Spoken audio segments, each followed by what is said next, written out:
Alors, je crois que l'enregistrement est parti. Benoît, dis-moi, est-ce que tu le vois? Ça a été parti? Oui, parfait. Alors, je vous repartage mon écran ici. On va faire un petit montage peut-être pour s'assurer que tout va être conforme. Ça va? Alors, je fais une petite publicité pour la CCPQ. On a décidé ça hier, imaginez-vous donc. Prochain colloque, oui, on a décidé de se lancer là-dedans. 28-29 octobre, les détails vont être à venir parce que là, présentement, on est en train de réfléchir à si on fait un colloque virtuel, compte tenu du contexte actuel. Donc, est-ce qu'on va vers un contexte actuel, colloque virtuel? Est-ce qu'on fait un colloque virtuel avec des bulles locales où est-ce que vous allez pouvoir vous réunir dans vos commissions scolaires? Donc, ça, c'est pas encore défini, mais c'est sûr qu'il y aura peut-être une partie virtuelle. Mais là, on est en train vraiment de définir le thème aussi. Je peux peut-être même vous mettre la puce à l'oreille tout de suite. Bien, ça va être autour de l'accompagnement à distance.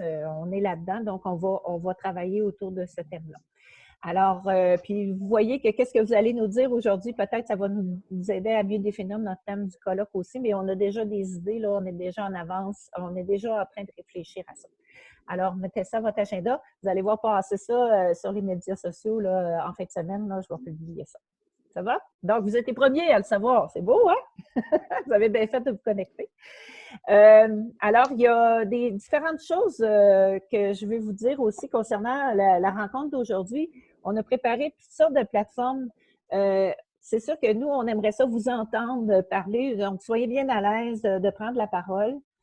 Si jamais vous vous sentez moins à l'aise ou peut-être vous ne voulez pas perdre votre idée, il y a deux places où est-ce qu'on pourrait déposer, où est-ce que vous pourriez déposer votre idée. Donc, on a ici un lien pour un document collaboratif. Donc, on a quand même préparé des questions. Et ces questions-là, ben, c'est sûr qu'on s'est préparé, mais on va se laisser guider par qu'est-ce que vous allez nous dire. Okay? Donc, oui, on ne voulait pas arriver sans rien, mais disons que la priorité, c'est d'entendre les besoins qui seront nommés. Je pense que Karine vient de mettre dans le clavardage l'hyperlien pour accéder aux documents. Donc, puis si vous mettrez vos idées là, si vous n'avez pas le temps de peut-être, on ne vous a pas donné l'opportunité de l'exprimer de façon verbale. Si vous pouvez le faire aussi du côté de Twitter, si vous avez le goût de tweeter en même temps. Il y en a qui sont multitâches, hein, ça se peut. Ça se peut qu'ils soient capables de tout faire ça. Alors, sur Twitter, on vous recommande le mot-clic « Je suis CP », qui est un mot-clic qu'on utilise déjà. Et vous allez voir, à la dernière question, on va ajouter une balise, en fait. On va se permettre de rêver. Donc, on a créé un mot-clic pour la dernière question. CP, on rêve. Donc, je vous le dirai quand on sera rendu là.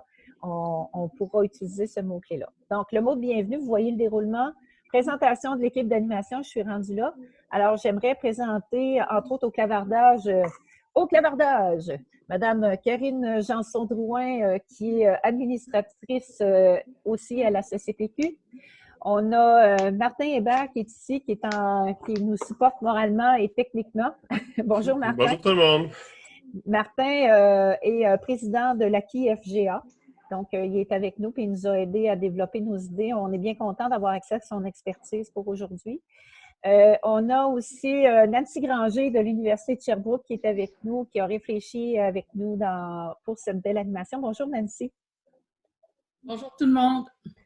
Nancy aussi qui est la directrice du DESS en conseillance pédagogique, que je tiens à le dire. Il y a aussi, j'ai pas vu passer Michel, il y a Michel Lacasse aussi. Allô? Bonjour, es-tu là Michel? Ben oui, je suis là. Bonjour tout le monde. Ah, bon, je ne savais pas vu passer. Alors, Michel qui est là, qui va prendre des notes aussi, qui va être dans le document collaboratif avec vous autres. Et Michel qui est du récit du FGA. Donc, vous voyez que c'est le fun parce que là, on est plusieurs organisations qui s'est réunies autour du bien-être des conseillers pédagogiques. Moi, ça, je trouve ça vraiment super.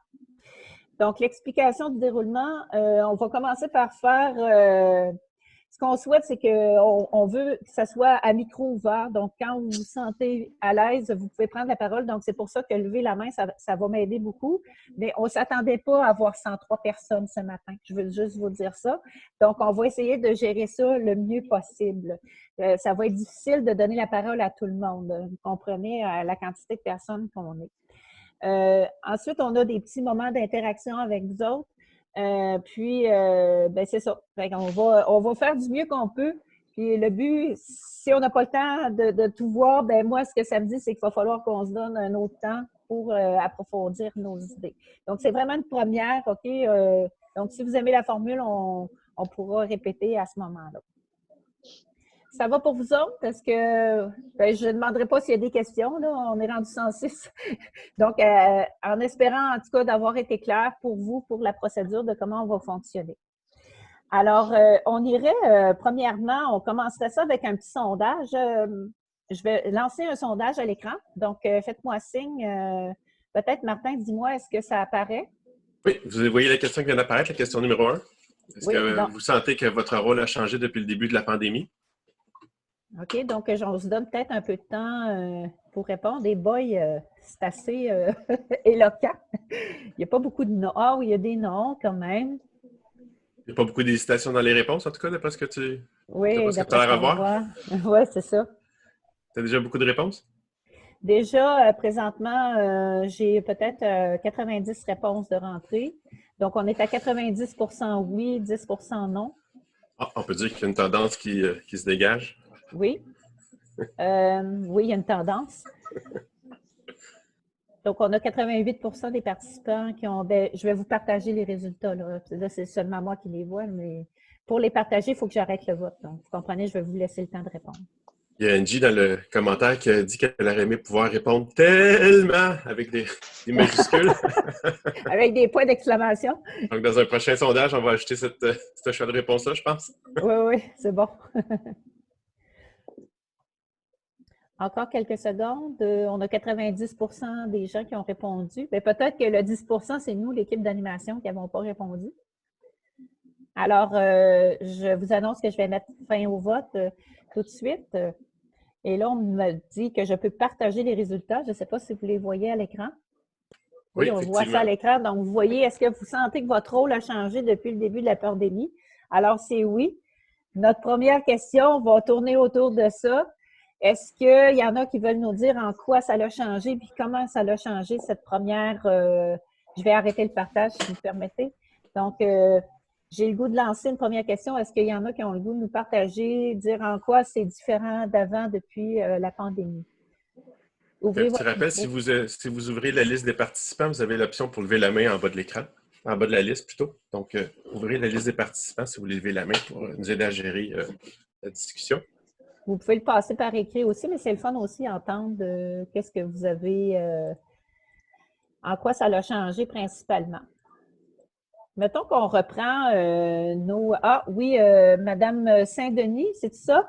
Oui, bonjour. Est-ce que vous m'entendez? Bien sûr, Madame. Alors, je vous écoute. Oui, à notre CS, nous étions beaucoup dans les milieux, en accompagnement direct avec les équipes écoles, les équipes d'enseignants. Et nous n'avions pas comme mandat vraiment de développer des outils. Alors, compte tenu maintenant que nous sommes confinés à la maison, du côté de l'équipe des conseillères pédagogiques de français, on a commencé à vraiment élaborer un grand nombre d'outils communs qu'on va pouvoir proposer maintenant à nos équipes de toutes nos écoles, du moins du côté du primaire, à titre de documents de référence, des référentiels communs. Alors, c'est ce que ça nous a permis de faire à distance, ce beau travail de collaboration qui était un souhait depuis des années, mais que nous n'arrivions pas à faire parce que nous étions terrain. Ce qui nous manque maintenant, c'est malheureux, mais c'est l'occasion de pouvoir valider, tester ces outils auprès de nos équipes.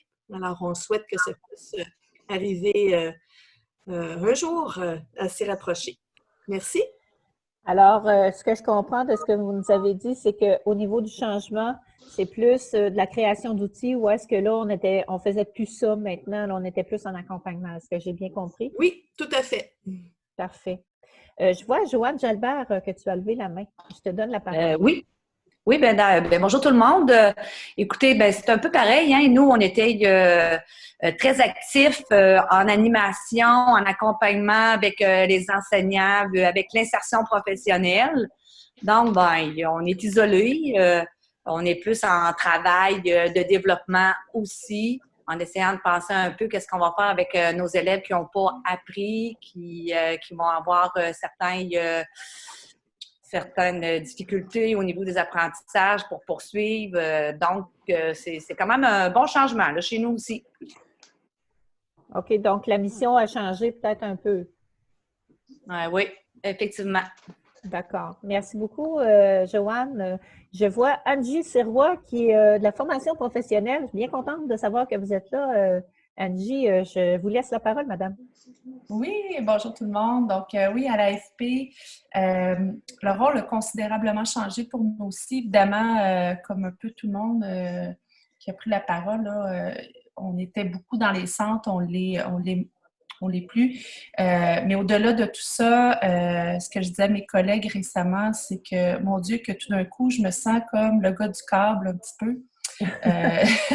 C'est-à-dire qu'on est passé de conseillers pédagogiques, on est 5 à la formation professionnelle à la CSSMI, dont un qui est vraiment beaucoup plus techno-pédagogue et 4 qui n'avaient pas ce titre-là, si on veut. Et du jour au lendemain, on s'est retrouvé un peu catapulté dans le monde de la technopédagogie, avec ce que ça implique de formation à distance qu'on offre aux enseignants. Donc, c'est hyper riche. Par contre, c'est très, très riche. On apprend à une vitesse effarante, mais aussi c'est déstabilisant là, par moment. Donc, ce que j'entends, c'est que les tâches, il y a la couche technopédagogique qui est venue s'ajouter. Et moi, la question que j'avais le goût de poser, oh, il y a quelqu'un qui a son micro ouvert en même temps que moi. Il y a des gens qui ont dit qu'il n'y avait pas de son, c'est parce que je suis volontairement. Bon, Ça semble iPad Lévesque, iPad 61. Il y a du son chez vous? Donc, super, on se voit. Je pense que tu peux. Oui, c'est ça. oui, c'est bon, je viens de trouver. Alors, pardon, Angie. Donc, moi, une question que j'avais à poser au niveau de la FP, étant donné que c'est très manuel, là, peut-être ce que vous avez comme enseignement, tu sais, c'est peut-être moins au niveau des. Bien, il y a des concepts, bien sûr, mais comment vous réussissez à vous en sortir avec, tu sais, l'enseignement à distance? Puis, mettons, parlons de mécanique automobile, mettons. Mécanique automobile, c'est un bon exemple d'une belle réussite là, chez nous parce que, évidemment, il y a les partenaires du réseau qui ont contribué beaucoup à la formation depuis le début, c'est-à-dire qu'il y avait déjà beaucoup de capsules vidéo, beaucoup de matériel déjà existant pour faire des grands bouts de formation à distance. Bien sûr, il y a un défi quand on arrive à la partie pratique en atelier, où là, je vous dirais que présentement, c'est sur la glace. Là. Donc, tout ce qui se donne à distance présentement à la commission scolaire, c'est vraiment ce qu'on peut donner plus théorique. Là. Donc, OK. Parce que le volet pratique n'est pas du tout exploité pour l'instant. Là. Ça viendra. Mais... Parce que vous n'avez pas été mis sur pause là, pour la partie, tu sais, l'enseignement a continué, l'école n'a pas fermé là, pour la formation professionnelle. Non, il y a eu une longue pause. La formation à distance vient tout juste de recommencer il y a quelques semaines, peut-être 2 semaines officiellement, mais il y a eu un moment où il n'y a pas eu du tout de formation à distance non plus. Là. Donc, du 13 mars, je dirais, jusqu'à fin avril environ. Là. OK. Puis il faut diplômer nos élèves. Il faut vous donner votre diplomation quand même. Bien sûr, oui. Donc, c'est ça. C'est particulier pour l'AFP. Donc, est-ce qu'il y a des tâches? Bien là, c'est sûr que la technologie est arrivée, puis on se sent peut-être un peu démunis par rapport à ça, mais on apprend, hein, on le fait, puis on apprend. Puis je peux vous dire que pour moi, pour être au récit, j'ai une petite connaissance aussi avec les technologies, pas autant que certains, mais je peux vous dire que nous aussi, on continue d'apprendre là-dedans. Puis, c'est surtout, oui, il y a la technique, mais il y a surtout tout ce qui concerne l'accompagnement. Donc, comment on fait ça pour accompagner à travers le numérique? Ça fait partie maintenant de la réalité. Donc, on est plus en production de contenu, ce que je comprends. Puis, les missions ont peut-être changé un petit peu. Est-ce qu'il nous reste un peu de temps? Est-ce qu'il y a des choses au clavardage ou dans le document collaboratif qui vaut la peine d'être relevées? Il y a vraiment beaucoup de choses dans le document collaboratif. Les gens sont très, très participatifs, Marie-Josée. Fait que, C'est super, c'est je sais pas super. On garde des traces, c'est parfait. Si je peux me permettre, Marie-Josée et l'équipe, quand un participant prend la parole, faites-vous-en pas, il y a quelqu'un qui va écrire ce que vous dites. Donc, parfois, on ne peut pas faire les choses en même temps. C'est très difficile, alors faites-vous-en pas, on le fait. Merci. Alors, c'est Michel qui s'occupe de ça, de noter qu'est-ce qui est dit. Martin, tu avais enlevé ton micro. Est-ce qu'il y a des choses que tu voulais relever? Ben, j'ai vu dans les commentaires quand même que ce qui revient beaucoup, puis je pense que ça ressemble aussi à ce qu'on avait discuté quand on s'est préparé. Il y a une espèce de soutien technique que les conseillers pédagogiques se mettent à le rôle qu'on a présentement. C'est beaucoup de sollicitations au niveau technique. J'ai vu quelqu'un qui disait, je pense Caroline, qui disait qu'il y avait très peu de demandes des enseignants de son côté. J'étais un peu surpris. Caroline, si tu peux élaborer, je serais curieux de t'entendre là-dessus. Mais sinon, beaucoup de gens qui parlent de la technique. Mais c'est ça, Caroline Côté, elle nous a écrit qu'il y avait peu de demandes des enseignants. Donc, j'étais un peu surpris. Oui, OK. ben, je peux peut-être vous en parler. Vas-y, Caroline. Alors, Caroline Côté, en fait, moi, ce qui m'épate un petit peu, c'est que les enseignants ne sont pas du tout, ne font pas de demande auprès de nous. Moi, j'ai très, très peu d'appels. Je suis au primaire, au secondaire, aux adultes. Et j'ai très peu de demandes. Moi, c'est pas les enseignants ne viennent pas vers moi. Et je suis pas capable d'expliquer ça. Est-ce que c'est parce qu'ils s'organisent bien? Est-ce que peut-être que je les ai tellement bien accompagnés que maintenant ils sont tout à fait autonomes et responsables et qu'ils n'ont plus besoin de moi, peut-être? Il faudrait juste pas le dire à mes patronnes pour pas que je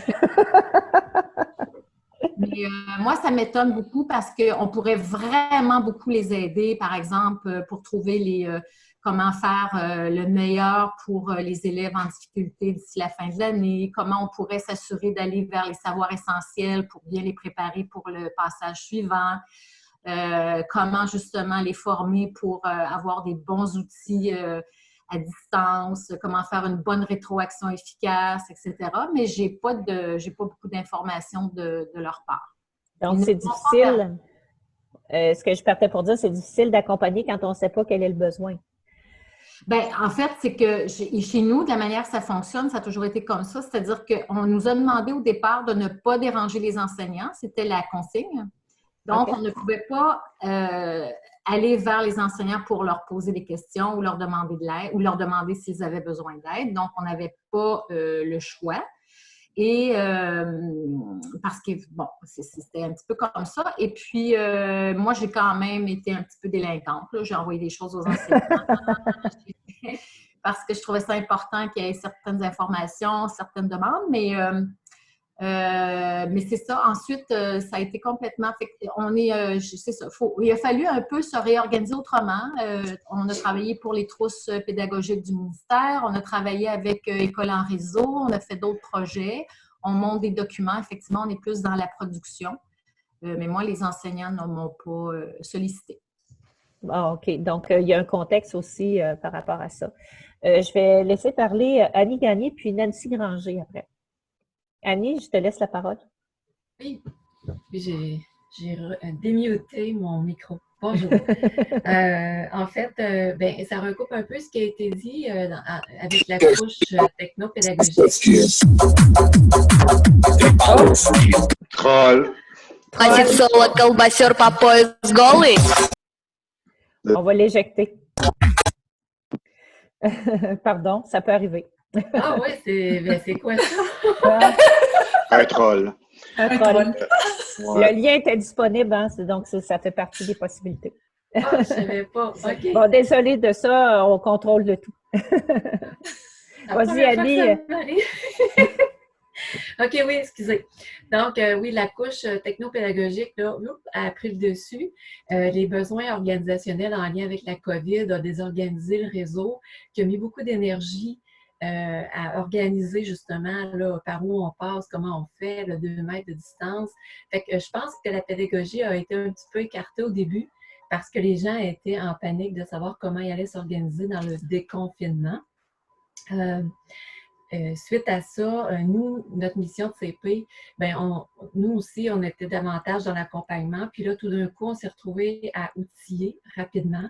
Sauf qu'au départ, nos services éducatifs nous disaient « Dérangez pas les enseignants, ils n'ont pas le temps » ou « On vous demande rien de particulier. » Quand on a déconfiné, là, par exemple, on a eu une commande différente. Là, il fallait outiller les enseignants, prévoir pour eux, cibler des pistes là, pour des apprentissages essentiels, chose qu'on aimait davantage faire en communauté avec eux, réfléchir avec eux. Là, on a dû dire, OK, qu'est-ce qu'on ciblerait pour ces 6 semaines-là? Et on est actuellement dans la vague. On ne surfe pas sur la vague parce qu'on produit au fur et à mesure une planification sur 6 semaines. Une semaine à la fois, on dépose des suggestions planifiées pour des enseignants qui seraient à distance à combler ce qui manque pour ceux qui ne se sont pas présentés à l'école. Et en même temps, on développe des plateformes, là, Teams, Zoom, l'autre Skype aussi, mais plus rarement, pour justement communiquer avec eux, essayer de faire des sous-groupes parce que là, il y en a plusieurs à soutenir dans l'accompagnement à distance de ces élèves-là. Fait qu'éventuellement, on se dirige vers une redéfinition de notre situation actuelle comme CP à la situation souhaitée qui va faire émerger notre zone de besoin au niveau, oui, technopédagogie, au niveau, oui, peut-être revoir les paradigmes de notre accompagnement. Puis, même chose du côté des enseignants. Eux aussi vivent une situation qui actuellement va changer leur situation actuelle et leur situation souhaitée pour l'an prochain. Déstabilisant, zone de défi, mais très intéressant. On apprend. Merci beaucoup, Annie, de ton partage. Je laisserai la parole à Nancy Granger maintenant.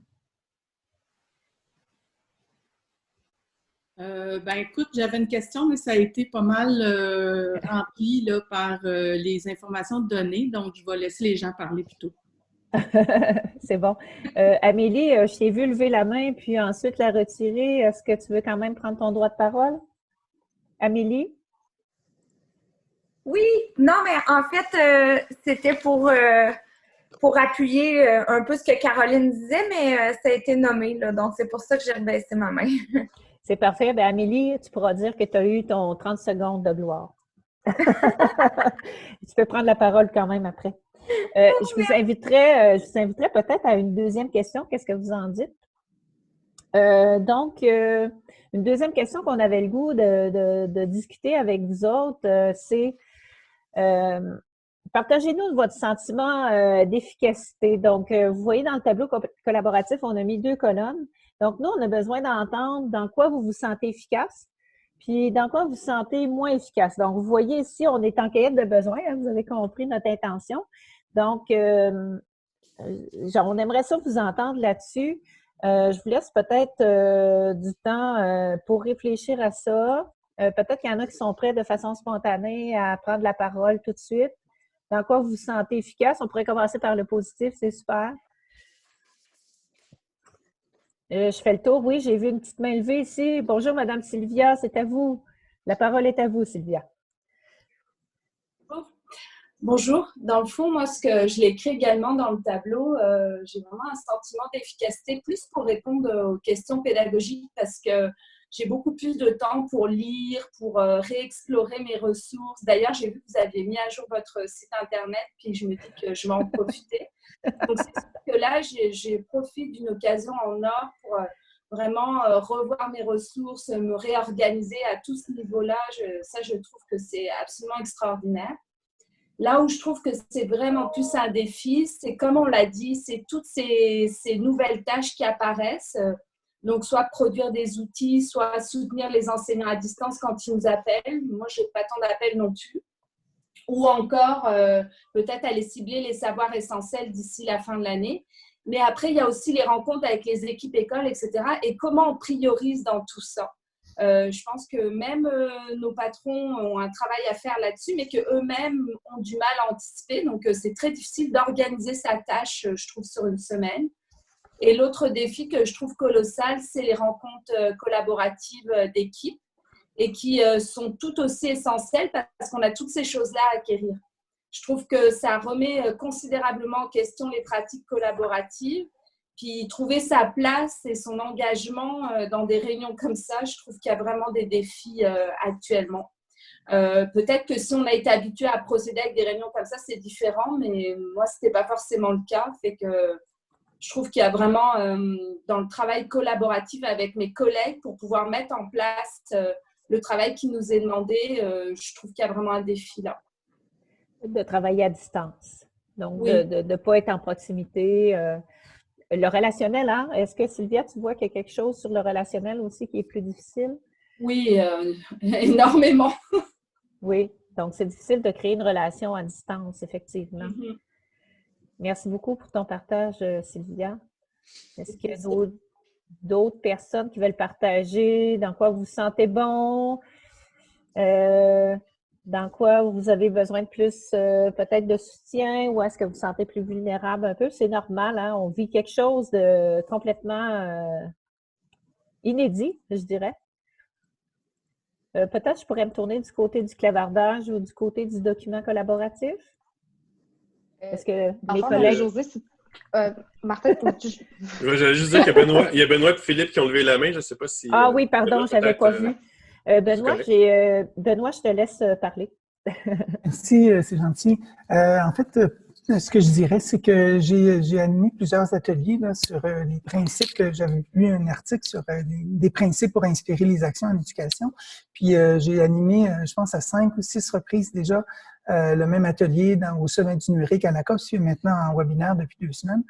Et puis, une des choses que je constate, puis qui m'est beaucoup reflétée par les participants dans les différents ateliers, c'est qu'actuellement, dans la situation qu'il y a un grand besoin de pouvoir reconnaître, puis ça, c'est vraiment génial ce que vous avez fait au début, là, Marie-Josée, c'est de reconnaître qu'il y a une dimension affective qui est très forte, très agissante et qui a un impact majeur sur l'état d'esprit de tout le monde, on parle de sentiment d'efficacité, dans la même journée, on peut avoir un très grand sentiment d'efficacité, puis l'heure après, on se sent complètement inutile. On a l'impression que ce qu'on fait, on se demande tout le travail qu'on vient de faire si ça sert à quelque chose, à quelqu'un, quelque part.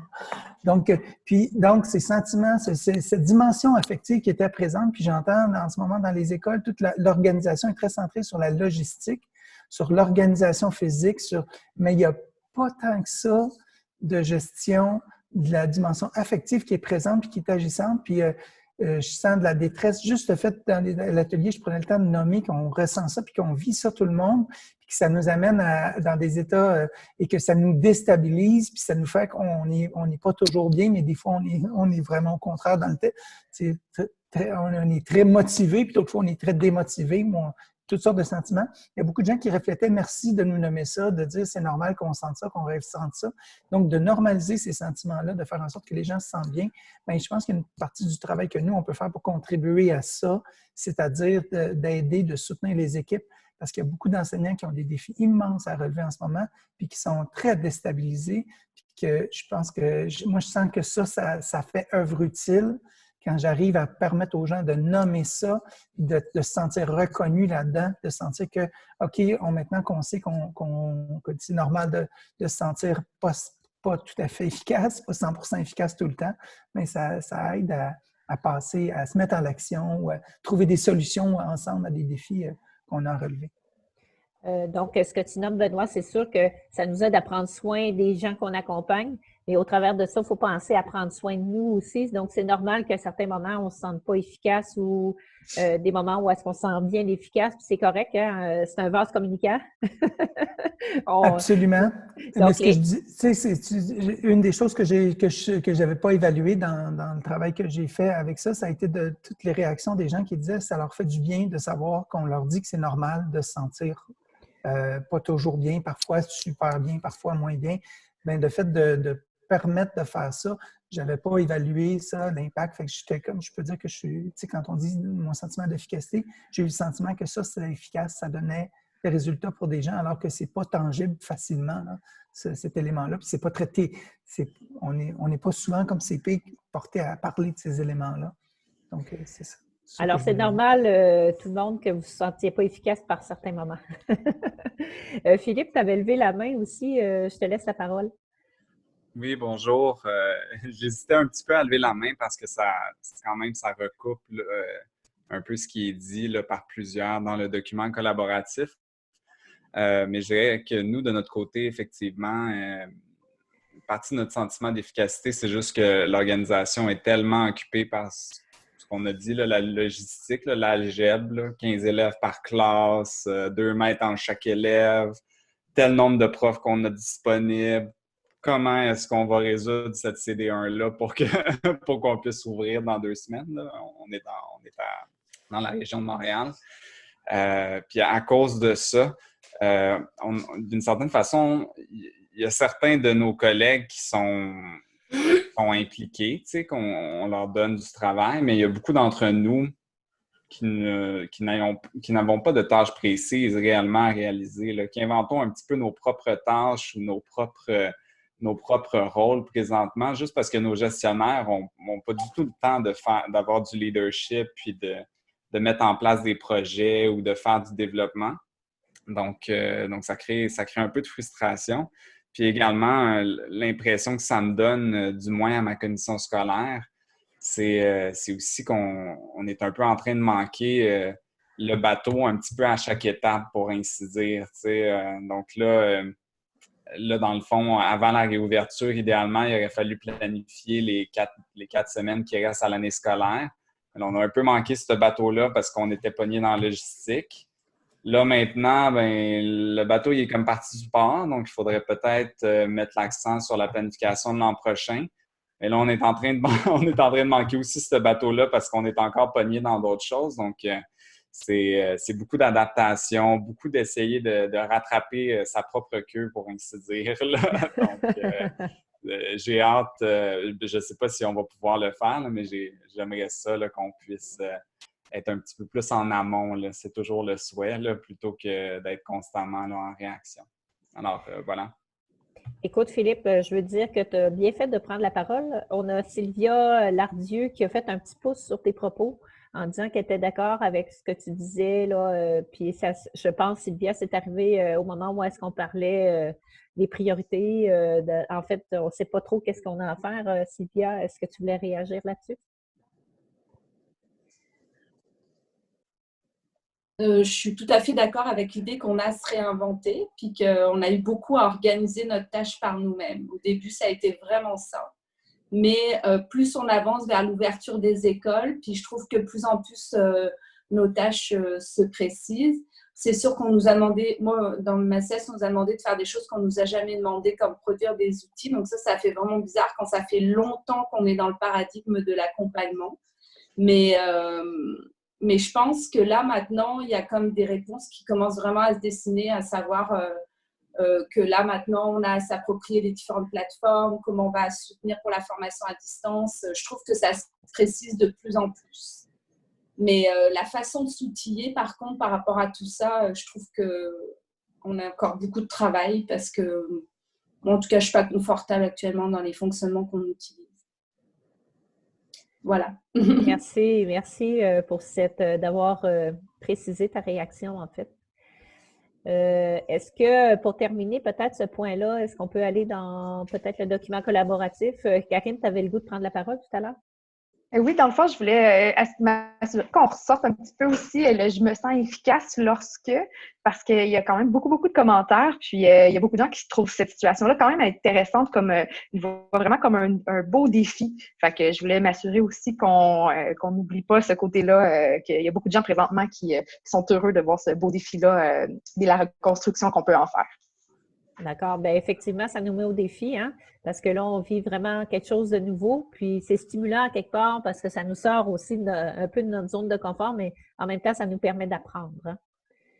On voit qu'il y a beaucoup de gens qui disent dans le positif que ça leur a donné un temps pour se ressourcer au niveau pédagogique, faire des lectures, planifier des choses qu'ils n'avaient pas pu faire depuis longtemps. Fait qu'il y a ce côté positif-là qui ressort. Ce qui est drôle, c'est de voir que de deux côtés, dans le positif comme dans le négatif, la technopédagogie, des fois, est vue comme quelque chose de bien parce qu'on peut accompagner les enseignants. Par contre, il y en a plusieurs aussi qui mentionnent qu'eux ne sont pas nécessairement à l'aise avec tous les besoins technopédagogiques actuels. C'est sûr que c'est, comme je le disais à des équipes que j'accompagne, on n'a pas pu planifier tout le technopédagogique que ça nous prenait de façon urgente. Fait que, on voit qu'il y en a qui ont été dépassés là-dessus. Puis ce qui est ressorti aussi beaucoup dans dans le moins efficace, c'est toutes les consignes qui étaient des fois paradoxales, contradictoires. Des fois, il fallait contacter les enseignants, des fois, il ne fallait surtout pas les contacter. Donc, ça, c'est l'espèce d'incertitude, puis de se retourner de bord à tout bout de champ parce que les idées changeaient. Là, ça s'était nommé souvent dans l'inefficace. C'est un peu ça que j'ai vu là, en lisant rapidement en diagonale. Il y a des gens aussi qui ont parlé beaucoup du côté affectif. C'est aussi dans l'efficace ou dans l'inefficace, le fait qu'ils vont faire du soutien affectif à des enseignants. On est un peu tous débordés, puis il y a des gens qui nous disent, dans l'inefficace, il y a quelqu'un qui nous dit « Je m'ennuie de mes profs ».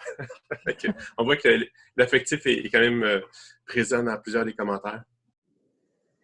Alors, ça vient rejoindre le commentaire de Benoît en disant on est beaucoup dans la logistique, mais effectivement, il faut prendre soin de l'affectif au travers de tout ça.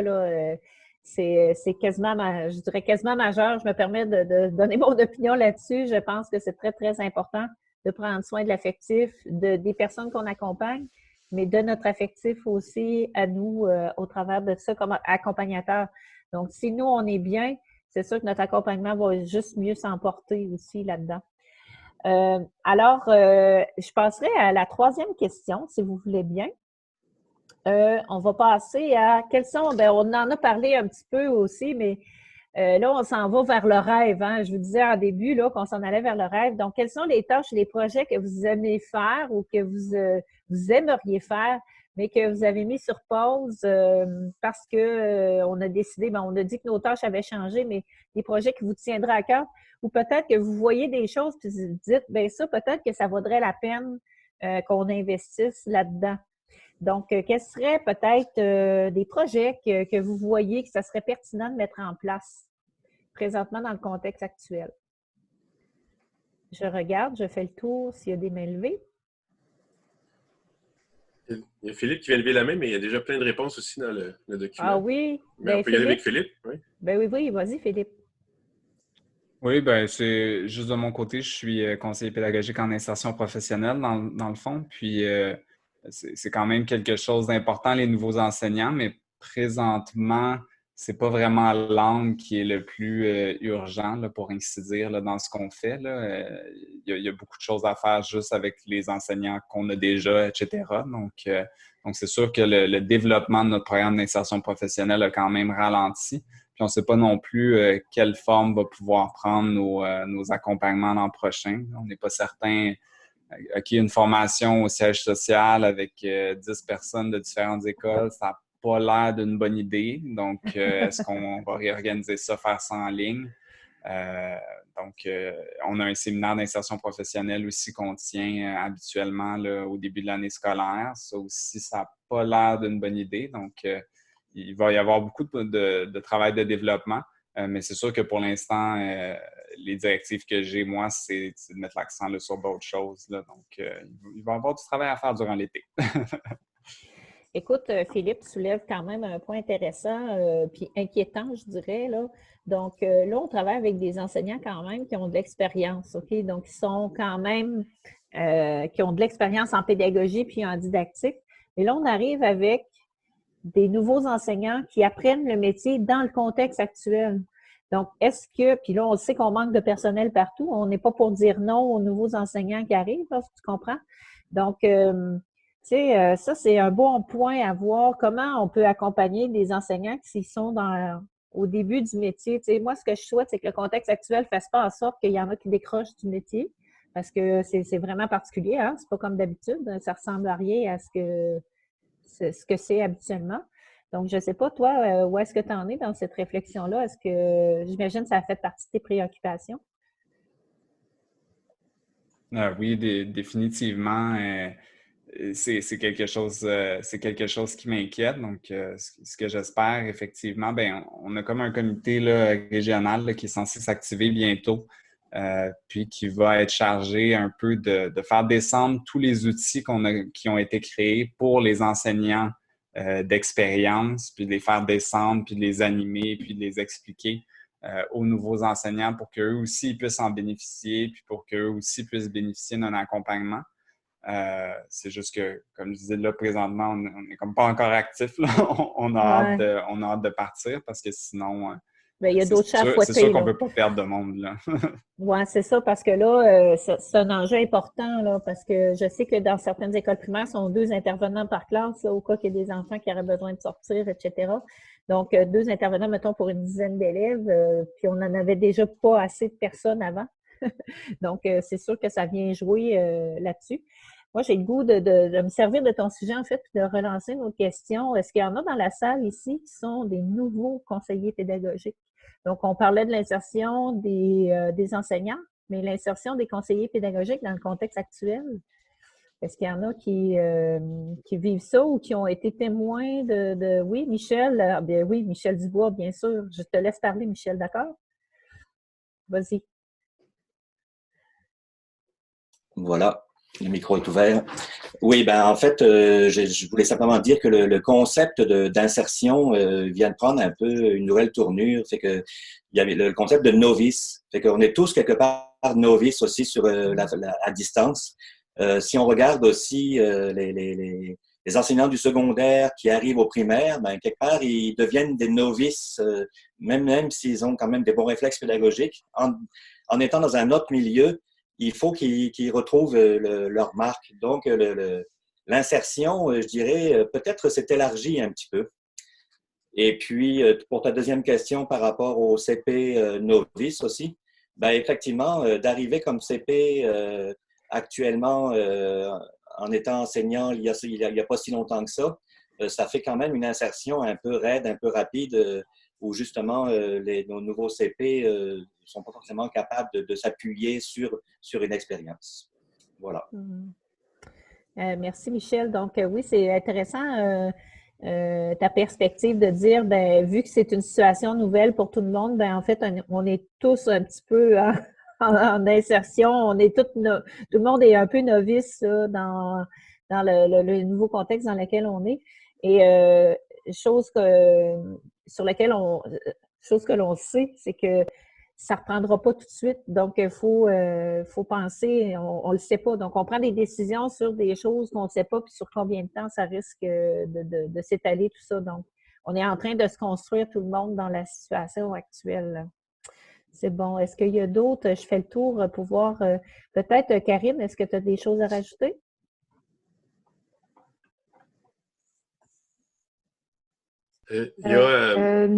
Oui, Martin et Karine, un ou l'autre. Chicanez-vous pas. Je voyais que Karine était en train d'écrire. Je allais dire qu'il y a des gens qui ont écrit des commentaires, évidemment, dans la conversation, dont un commentaire que je trouve intéressant. Quelqu'un qui dit moi, j'ai juste un an et demi d'expérience, mais j'ai l'impression d'être un vétéran déjà. C'est sûr qu'on est dans une situation où il faut se réinventer puis se retourner rapidement. Je trouve ça drôle comme commentaire. Oui, bien, c'est ça. Hein? Ça fait quelques mois, mais on a acquis beaucoup d'expérience en peu de temps. C'est ce que ça dit, là. Puis l'autre chose que je vois dans le document collaboratif qui ressort beaucoup, c'est à quel point c'est un moment clé pour voir les enjeux de l'éducation, pour voir quelqu'un nomme le fait qu'on voit que le fossé primaire-secondaire se creuse. J'imagine, je ne sais pas qui a écrit ça, qu'on parle entre autres du fait que les écoles primaires s'ouvrent et pas les secondaires, quelque chose du genre. En tout cas, si vous voulez vous exprimer là-dessus, j'aimerais savoir peut-être plus de détails là-dessus. Sinon, ben, les pratiques pédagogiques, il faut qu'ils changent. L'évaluation, c'est un des sujets qui revient souvent aussi. De réfléchir à l'évaluation telle qu'elle est faite présentement, mais aussi comment on va faire l'évaluation dans la perspective où il y aurait encore des confinements et des règles sanitaires à respecter à l'automne. C'est une des questions qui revient beaucoup dans les commentaires présentement. Parce que là, présentement, on a mis l'évaluation sur pause. En tout cas, du moins, le ministère a mis l'évaluation sur pause, mais à un moment donné, là, le classement arrive. Il va falloir quand même... Qu'est-ce qu'on fait avec les élèves, là? Comment on va faire ça, l'évaluation à distance aussi, pour ceux qui sont à distance pour le secondaire, puis au primaire pour ceux qui restent à la maison, Michel? Puis, je me permets de t'ajouter aussi, parce que ma position fait que je suis très au courant de ce qui se passe aux adultes. Au niveau des adultes, on a mis sur pause les salles d'examen, mais la nécessité de faire les examens pour avoir des crédits est demeurée. Puis là, l'accès aux examens est vraiment pas clair, les consignes sont pas claires. Fait qu'il y a des commissions scolaires qui ont interprété que seulement les examens ministériels sont offerts, d'autres qui offrent tous les examens. Puis au niveau de la formation professionnelle non plus, les examens n'ont pas été... Il n'y a pas de passe-droit, il faut faire les examens, puis il faut faire les formations. Donc, à ce niveau-là, il y a des défis au niveau de la formation professionnelle et de la formation des adultes pour les évaluations?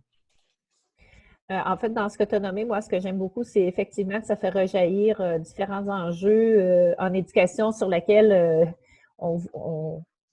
ce sont des débats, en fait, là. Puis là, ben, excusez l'expression, mais ça fait comme nous sauter d'en face, là. Là, on est en train de se rendre compte que c'est vraiment réel. C'était pas seulement des suppositions ou des lubies ou des... Donc là, on est vraiment en train de se repositionner par rapport à l'éducation. Karine, est-ce qu'un petit 2 minutes? Non, ben dans le fond, ça faisait le tour de ce que j'avais lu, puis ça reflète bien ce qui était dit dans le document. OK, bon, ben c'est parfait comme ça. Alors, il y a Angie qui a levé la main. Oui, Angie, pardon, Angie. parler de l'AFP, peut-être? Oui, Angie, je te laisse prendre la parole. Oui, en fait, je voulais juste faire du pouce un petit peu sur ce que Martin disait. C'est sûr que la situation en formation professionnelle est préoccupante au niveau de l'évaluation. Puis, mais moi, je trouve que c'est un excellent moment en ce moment. Les leviers sont là pour se re-questionner sur en fait quelque chose qu'on pousse en dessous du tapis depuis bien trop longtemps, là, c'est-à-dire l'évaluation là, dans une approche par compétence. Actuellement, on n'est pas là. En formation professionnelle. Je ne peux pas parler pour le secteur jeune, je ne le connais pas assez, mais je peux dire qu'en formation professionnelle, quand on parle d'évaluation dans une approche par compétence, on est... je ne voudrais pas exagérer, mais je pense que j'exagère à peine si je dis qu'on est à des années-lumière de où on devrait être. Donc, je trouve que c'est un beau moment. J'espère que les leviers vont être utilisés pour qu'on puisse réfléchir à tout ça et revoir notre façon de fonctionner parce que clairement, actuellement, comme vous le disiez si bien, là, ça nous éclate un peu en plein visage, mais c'est une situation qu'on connaît depuis déjà fort longtemps. Là. J'étais jeune, mais en 86, il semblerait, selon notre cher ami M. Boudreau, que les questionnements étaient déjà là. Donc, c'est pas d'hier qu'on sait qu'il y a des choses à revoir. Si je peux me permettre, Angie, pour avoir été longtemps dans la formation professionnelle, l'évaluation par compétences, il y a tous les éléments pour le faire, mais pour avoir aussi été au bac en enseignement, les cours d'enseignement que les enseignants ont n'est pas toujours dans le sens des évaluations par compétences. C'est-à-dire qu'en tout cas, moi, j'ai participé au bac en enseignement de la formation professionnelle de l'UQAM. Puis le peu de cours qu'il y a d'enseignement de l'évaluation, ça ne reflète pas bien l'évaluation par compétence, ça ne l'explique pas bien, je crois. Puis tu l'as nommé aussi dans la conversation plus tôt, la formation professionnelle, c'est quelque chose qui est connu. C'est des enseignants souvent qui n'ont pas encore leur brevet, fait qui n'ont même pas la formation en pédagogie pour pouvoir se positionner. Fait que c'est un défi, effectivement, là, que tu as nommé dans la conversation qui ressort un peu plus présentement. Merci. Vous voyez, ça soulève plein de choses. Hein? Il va falloir qu'on se reparle, je pense. Alors, le temps file et les aiguilles tricotent, comme on dirait. On est déjà rendu à 9h50. Je vais quitter mon partage d'écran pour vous amener à une présentation Menti, en fait. On vous a préparé un petit sondage. Je vous le mets quand même. Là, je vais vous partager mon bureau. Voilà. Donc, vous allez voir comment je ne suis pas organisée sur mon bureau. Alors, voici le Menti qui est ici. Donc, l'adresse qui est ici, je pense que Karine va vous le déposer aussi dans le document collaboratif. C'est pas l'adresse pour voter, ça, Marie-Josée. Il faudrait que tu l'ouvres. Non, quand tu vas l'ouvrir, on va avoir l'adresse pour voter. Ah, OK, parfait. Donc, je vais aller ici. Bon, c'est où j'ai mis ça, ce super lien-là? J'ai-tu tout fermé, moi? OK, il est ici. Alors, ma présentation, si je fais présenter comme ça serait comme ça? Exactement. Voilà, voilà. Alors, vous avez le code en haut pour pouvoir voter à menti.com. Vous votez avec le code 30 96 54. Alors, nous, on aimerait ça avoir votre rétroaction rapide du moment qu'on a passé ensemble. Donc, menti.com, le code 30 96 54. Notre question, c'est quelle est votre émotion à la fin de cette rencontre? Vous pouvez voter pour l'émotion qui vous... Bon, je suis contente de voir qu'il y en a pas qui se sentent fragiles suite à cette rencontre-là ou découragés. Ça me fait du bien de voir ça. Donc, 80% reconnaissant. Voilà, c'est bien. Merci beaucoup. Ça veut dire qu'on a eu une belle initiative. Donc, on a 36 personnes qui ont répondu jusqu'à maintenant. Je vais fermer ma fenêtre un petit peu ici. Bon, on se donne encore un peu de temps. On a vu dans les sujets de conversation aussi qu'on n'a pas eu le temps d'aborder, puis qui justifie, je pense, notre idée de peut-être avoir une suite à cette discussion de ce matin, mais il y a beaucoup de gens il y a 2-3 personnes que j'ai vues qui ont nommé le fait des risques au niveau du décrochage. Ah oui. C'est sûr que moi, personnellement, parce que je suis aux adultes, je peux vous dire que présentement, c'est une des inquiétudes qu'on a dans plusieurs de nos centres. On a maintenant la possibilité pour les élèves de revenir au centre et de poursuivre leurs études, mais beaucoup nous ont répondu qu'ils travaillaient dans des centres d'alimentation avec un petit bonus salarial qu'ils trouvaient intéressant et autres, et donc qui ne veulent pas revenir aux études. Puis il y en a plusieurs qui ont décroché au niveau de la motivation aussi, là, à cause de la pause. C'est pas facile de relancer. Puis je pense aussi aux adolescents du secondaire, il y en a quelques-uns qui sont un peu plus pris par leur Xbox que par leurs études présentement. Fait que tout ça fait qu'il y a effectivement un enjeu qui s'en vient, je pense, là-dessus. Oui, le secondaire. Martin, oui. Peut-être que ce que je voudrais dire, c'est qu'il y avait un commentaire aussi suite à ce que tu viens de dire qui disait « J'ai l'impression que si on nous avait mis à profit un peu plus puis qu'on nous avait demandé notre point de vue, on aurait pu apporter quelque chose, tu sais, à la suite finalement ou même à la préparation d'une année qui vient ou à la fin de l'année actuelle. » C'est un peu ça qui nous a animés, hein, je pense, quand on s'est rencontrés au départ. Puis peut-être pour les gens qui ne me connaissent pas vraiment, moi, je suis responsable de la formation en conseillance pédagogique à l'Université de Sherbrooke, mais ce qui m'intriguait beaucoup, c'était de me dire que vous aviez des compétences, puis vous aviez développé des modèles d'accompagnement depuis le début, depuis un certain temps, et puis que là, finalement, vous changez un peu de chemin, en fait, hein, de trajet, puis là, on l'a vu, vous l'avez mentionné clairement, puis là, ce qui émerge de ça, c'est toute la dimension pédagogique sur lesquelles on peut moins porter notre attention parce que au profit d'une formation plus d'outils, on va dire comme ça, un développement d'outils, puis un développement aussi technopédagogique qui doit être fait, mais qui en même temps doit pas venir par-dessus la pédagogie. Il faut garder la pédagogie au centre, donc la technologie étant le moyen et non la fin, en fait, de l'enseignement. Fait que je ne sais pas si on a cette question-là, mais éventuellement, en tout cas, moi, ce que je trouve intéressant, c'est, je pense que tantôt, les gens disaient « Ah, j'aime l'idée du café pédagogique ». Bien, je pense que ce qu'on veut créer, c'est peut-être ça aussi, un espèce de moment pédagogique qui pourrait être là pour réfléchir aux questions que vous soulevez, puis qui vous permettent de reprendre les rênes, dans le fond, de ce que vous aviez entre les mains là, avant, de mettre vos compétences que vous avez acquises au profit de l'éducation en temps de crise actuellement. Fait que voilà, c'est juste ça que je voulais dire. Merci beaucoup, Nancy, pour cette belle conclusion. Très pertinente, d'après ce qu'on voit dans la conversation. Nancy, tu as effectivement relevé quelque chose que j'avais échappé, le fait qu'on n'a pas été consulté. Ça ressort beaucoup de réactions depuis que tu as mentionné ça, Nancy. Puis effectivement, je sais pour avoir été proche des tables ministérielles qu'on a consulté les syndicats des enseignants, puis on a consulté les directions de centre, mais je n'ai pas vu aucune organisation de conscience pédagogique qui ait été approchée. Puis pourtant, vous avez, comme tu l'as bien dit, beaucoup de compétences et beaucoup d'idées. Alors, le mot de la fin, on est rendu. Il me reste juste 2 minutes pour vous remercier d'avoir été là.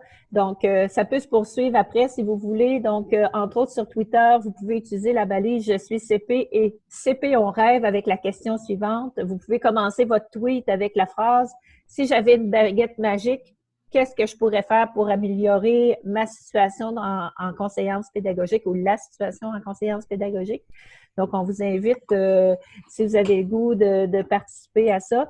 Puis, en même temps, bien, ça nous permet d'être des influenceurs. Donc, peut-être que si vous mettez vos idées, ça va permettre peut-être à d'autres personnes de certaines instances de lire qu'est-ce que les CP auraient le goût de faire. Donc, ça rejoint un petit peu la conclusion de Nancy en disant on n'a pas été consulté, mais on en a des idées. Donc, je vous invite à le faire si vous avez le temps de le faire. Puis, on pourra recueillir tous vos rêves de baguette magique. On se demandait, Karine et moi, si on ne mettait pas... on s'est questionné sur le mot, la balise, hein, Michel? On a eu bien du fun à trouver ça. On a beaucoup ri. Donc, on a trouvé que celui qui était le plus raisonnable, c'était CP, on rêve. Alors, si j'avais une baguette magique, qu'est-ce que vous feriez pour améliorer la situation présentement? Alors, sur ce, moi, je vous remercie tout le monde d'avoir pris le temps. On était quand même autour de 115 tout le long de la rencontre pendant 1 heure. Merci beaucoup de cette réponse. J'espère que c'est une formule qui vous a plu. Et peut-être que, dépendant de ce que vous allez avoir écrit dans tout ça, dans le document collaboratif, dans le clavardage, on verra à faire peut-être d'autres rencontres sur des sujets qui ont été nommés, mais pas approfondis aujourd'hui. Alors, voilà. Alors, je vous souhaite une bonne journée, tout le monde. Merci d'avoir passé cette heure-là avec moi. Moi, ça m'a fait du bien de vous voir à l'écran, là, de voir que je n'étais pas seule. Même si je parlais à mon écran, je suis bien contente d'avoir été avec vous autres.